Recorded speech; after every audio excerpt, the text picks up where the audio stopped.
Semangat pagi, Shalom, selamat memasuki bulan November 2020. Mari kita awali seluruh perjalanan kehidupan kita di bulan November ini dengan melibatkan Tuhan melalui saat teduh pagi ini dengan rehat edisi 1 November 2020. Mari kita mohon hikmat dan tuntunan Tuhan dalam membaca dan merenungkan firman Tuhan saat ini. Kita berdoa. Terima kasih Tuhan, kami diperkenankan memasuki bulan November 2020. Kiranya rahmat Tuhan menuntun kami untuk menjalani dan mengisinya. Kami akan mendengarkan firman Tuhan. Roh Kudus tolong urapi dan kuduskan kami, agar kami mampu memahami dan mengerti firman Tuhan. Ampuni dosa dan keterbatasan kami. Di dalam Yesus Kristus kami berdoa. Amin. Firman Tuhan pagi ini dari Yosua pasal 4 ayat 1 sampai ayatnya yang ke-13. Demikian firman Tuhan. Ke-12 batu peringatan. Setelah seluruh bangsa itu selesai menyeberangi sungai Yordan, berfirmanlah Tuhan kepada Yosua demikian. Pilihlah dari bangsa itu 12 orang, seorang dari tiap-tiap suku, dan perintahkanlah kepada mereka demikian. Angkatlah 12 batu dari sini, dari tengah-tengah sungai Yordan ini, dari tempat berjejak kaki para imam itu. Bawalah semuanya itu ke seberang, dan letakkanlah di tempat kamu akan bermalam nanti malam. Lalu Yosua memanggil ke-12 orang yang ditetapkannya dari orang Israel itu, seorang dari tiap suku, dan Yosua berkata kepada mereka, menyeberanglah di depan tabut Tuhan Allahmu ke tengah-tengah sungai Yordan, dan angkatlah masing-masing sebuah batu ke atas bahumu menurut bilangan suku orang Israel, supaya ini menjadi tanda di tengah-tengah kamu. Jika anak-anakmu bertanya di kemudian hari, apakah artinya batu-batu ini bagi kamu? Maka haruslah kamu katakan kepada mereka bahwa air sungai Yordan dan terputus di depan tabut perjanjian Tuhan. Ketika tabut itu menyeberangi sungai Yordan, air sungai Yordan itu terputus. Sebab itu batu-batu ini akan menjadi tanda peringatan bagi orang Israel untuk selama-lamanya. Maka orang Israel itu melakukan seperti yang diperintahkan Yosua. Mereka mengangkat 12 batu dari tengah-tengah sungai Yordan, seperti yang difirmankan Tuhan kepada Yosua, menurut jumlah suku Israel. Semuanya itu dibawa merekalah ke seberang, ke tempat bermalam, dan diletakkan di situ. Pula Yosua menegakkan 12 batu di tengah-tengah sungai Yordan itu, di tempat bekas berjejak kaki para imam pengangkat tabut perjanjian itu. Batu-batu itu masih ada di sana sampai sekarang. Para imam pengangkat tabut itu tinggal berdiri di tengah-tengah sungai Yordan sampai selesai dilakukan segala yang diperintahkan Tuhan kepada Yosua untuk disampaikan kepada bangsa itu, sesuai dengan segala yang diperintahkan Musa kepada Yosua. Maka menyeberanglah bangsa itu dengan cepat-cepat. Ketika seluruh bangsa itu selesai menyeberang, maka menyeberanglah tabut Tuhan itu serta para imam di depan mata bangsa itu. Juga Bani Ruben, Bani Gad, dan suku Manasye yang setengah itu menyeberang dengan bersenjata di depan orang Israel itu, seperti yang dikatakan Musa kepada mereka. Kira-kira 40.000 orang yang siap untuk berperang menyeberang di hadapan Tuhan ke dataran Yeriko untuk berperang. Amin. Tema perenungan kita pagi ini adalah melawan lupa. Jemaat yang dikasihi Tuhan, salah satu musuh terbesar bagi iman ialah lupa. Bahwa kita sering lupa bagaimana Tuhan sudah menyelamatkan hidup kita. Lalu bagaimana melawan lupa akan kasih Tuhan? Yosua dan bangsa Israel menyeberang sungai Yordan dengan cara yang ajaib, yaitu ketika Tuhan membuat sungai Yordan kering.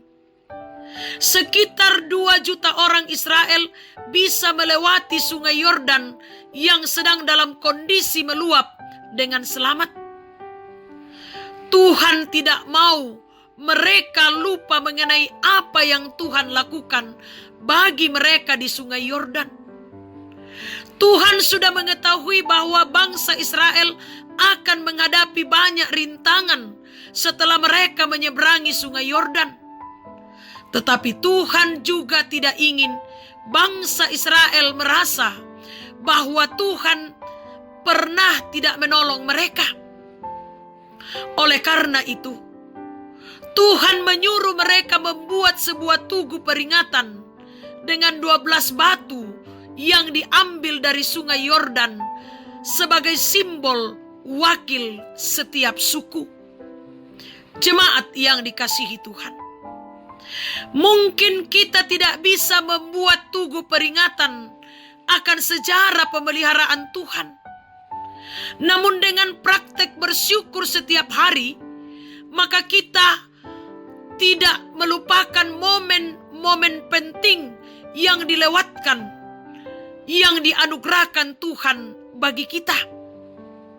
Bersyukur berarti kita mendapat kesempatan untuk memperingati kebaikan Tuhan.